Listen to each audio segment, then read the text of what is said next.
Hello दोस्तों, आज हम लोग यूपी बोर्ड क्लास 10th के इकोनॉमिक्स का चैप्टर 4 के बारे में जानेंगे कि इस पार्ट में क्या है, कैसा है। चलिए देखते हैं। पार्ट का नाम है आपका वैश्वीकरण और भारतीय अर्थव्यवस्था। चलिए देखते हैं इसको। वैश्वीकरण का अर्थ, देखो, वैश्वीकरण का अर्थ होता है पूरी दुनिया की अर्थव्यवस्थाओं का एक दूसरे से जुड़ना और एक वैश्विक बाजार का निर्माण करना वैश्वीकरण कहलाता है। समझ पाए ना आप लोग कि जो पूरी दुनिया जो क्या है एक गांव बन जाए, तो उसे ही क्या बोलते हैं, वैश्वीकरण। इसमें वस्तुओं, सेवाओं, विचारों, तकनीक और निवेश का स्वतंत्र प्रवाह देशों के बीच होता है। आज कोई भी देश पूरी तरह से आत्मनिर्भर नहीं है। हर देश किसी न किसी रूप में दूसरे देशों पर निर्भर है। समझ रहे हैं ना, किसी एक देश में हर चीज नहीं होती है, वो एक दूसरे पर निर्भर करके कुछ सामान को मंगाता है, कुछ को बेचता है। तो इसी प्रकार अर्थव्यवस्था चलती है। देखते हैं वैश्वीकरण की परिभाषा। ठीक है, जब विभिन्न देशों की अर्थव्यवस्थाएं, व्यापार, निवेश और उत्पादन एक दूसरे से जुड़ जाते हैं तो उसे वैश्वीकरण, ग्लोबलाइजेशन कहते हैं। समझ पा रहे हैं ना।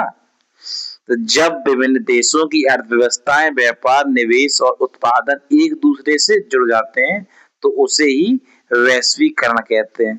तो वैश्वीकरण के मुख्य तत्व, वैश्वीकरण के कुछ मुख्य तत्व होते हैं, जैसे कि वस्तुओं और सेवाओं का अंतरराष्ट्रीय व्यापार, बिल्कुल सही है।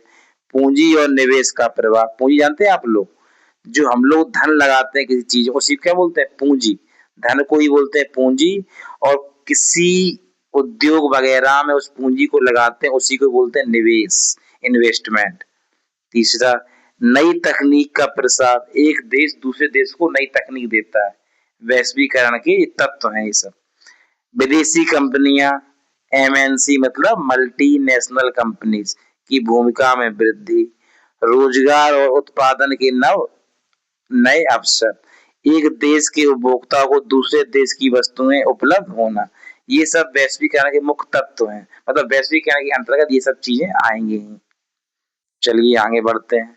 अब देखिए बहुराष्ट्रीय कंपनियां। देखो, बहुराष्ट्रीय कंपनी, नाम से ही लग रहा है बहुराष्ट्रीय, मतलब ऐसी कंपनियां जो क्या हो एक देश में नहीं हो, क्या हो बहुत से राष्ट्रों में चलती, उसे ही क्या बोलते हैं, बहुराष्ट्रीय कंपनी। चलिए इसको देख भी लेते हैं हम लोग। ऐसी कंपनियां जो एक देश में उत्पादन केंद्र स्थापित करती हैं लेकिन कई देशों में व्यापार करती हैं, उन्हें बहुराष्ट्रीय कंपनियां कहते हैं। जैसे Coca Cola, Pepsi, Nestle, Toyota, Samsung, Microsoft. ये कोई एक देश में नहीं है, क्या पूरे कई सारे देशों में इनका व्यापार फैला है, इसीलिए इनको बहुराष्ट्रीय कंपनियां कहा जाता है। अब देखिए एमएनसी की क्या विशेषताएं होती हैं। जैसे एक देश की पूंजी दूसरे देश में निवेश करती है, ठीक, उत्पादन कई देशों में फैलाती है। तीसरा, सस्ती मजदूरी और अधिक मुनाफे की तलाश करती है। भाई जिस देश में सस्ती मजदूरी मिलेगी और मुनाफा अधिक होगा तो वहां पे क्या करेगी, भाई व्यापार करेगी। नई तकनीक और प्रबंधन प्रणाली लाती है।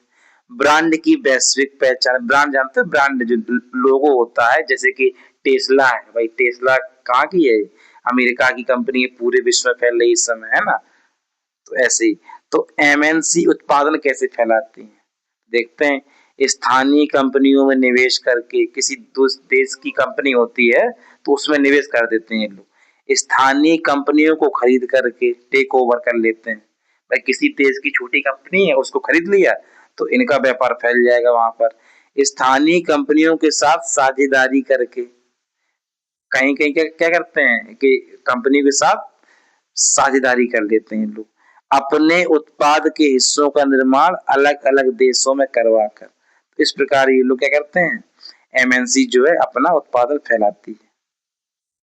उदाहरण जैसे टोयोटा या नाइकी जैसी कंपनियां विभिन्न देशों में अलग अलग हिस्सों का उत्पादन करवाती हैं और उन्हें जोड़कर तैयार उत्पाद बेचती हैं।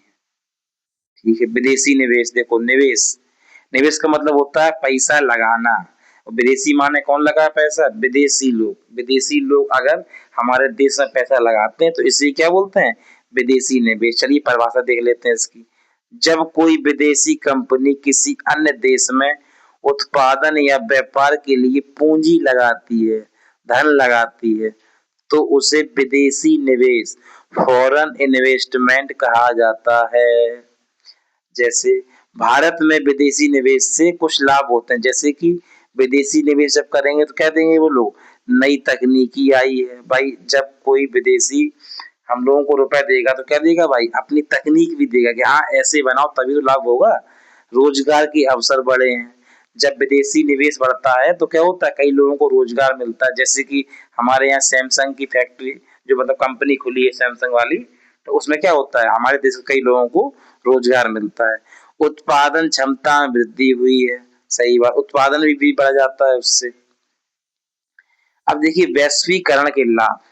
वैश्वीकरण के देखिए लाभ होता है, क्या क्या होता है देखते हैं। उपभोक्ताओं को अधिक विकल्प और सस्ती वस्तुएं मिली हैं। जैसे वैश्वीकरण अगर नहीं हुआ होता तो एक देश में जो मिलता है हम लोग वही खरीद पाते हैं ना।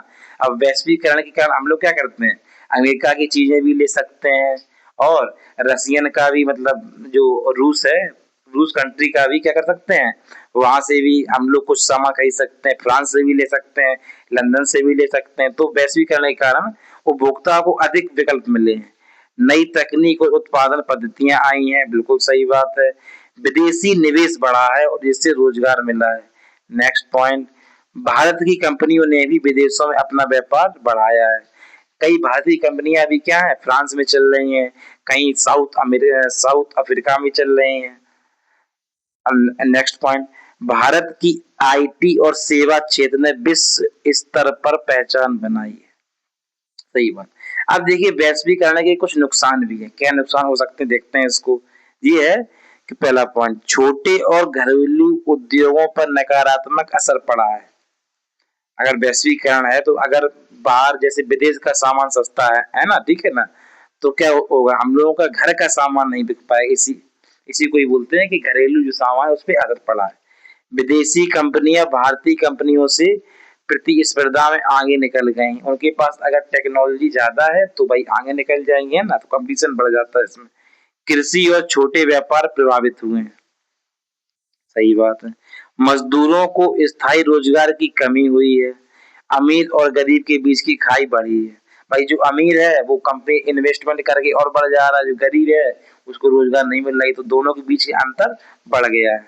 अब एक आपके पास टॉपिक है विश्व व्यापार संगठन, जिसे हम लोग बोलते हैं वर्ल्ड ट्रेड ऑर्गेनाइजेशन, WTO परिचय। विश्व व्यापार संगठन की स्थापना 1995 को हुई थी। कब हुई थी? 1 जनवरी 1995। 1 जनवरी 1995 में हुई थी। भारत इसका सदस्य है। तो MCQ में क्वेश्चन यही पूछ सकता है कब हुई थी, तो क्या याद रखना है? 1 जनवरी 1995 में हुई थी। ठीक, आगे बढ़ते हैं।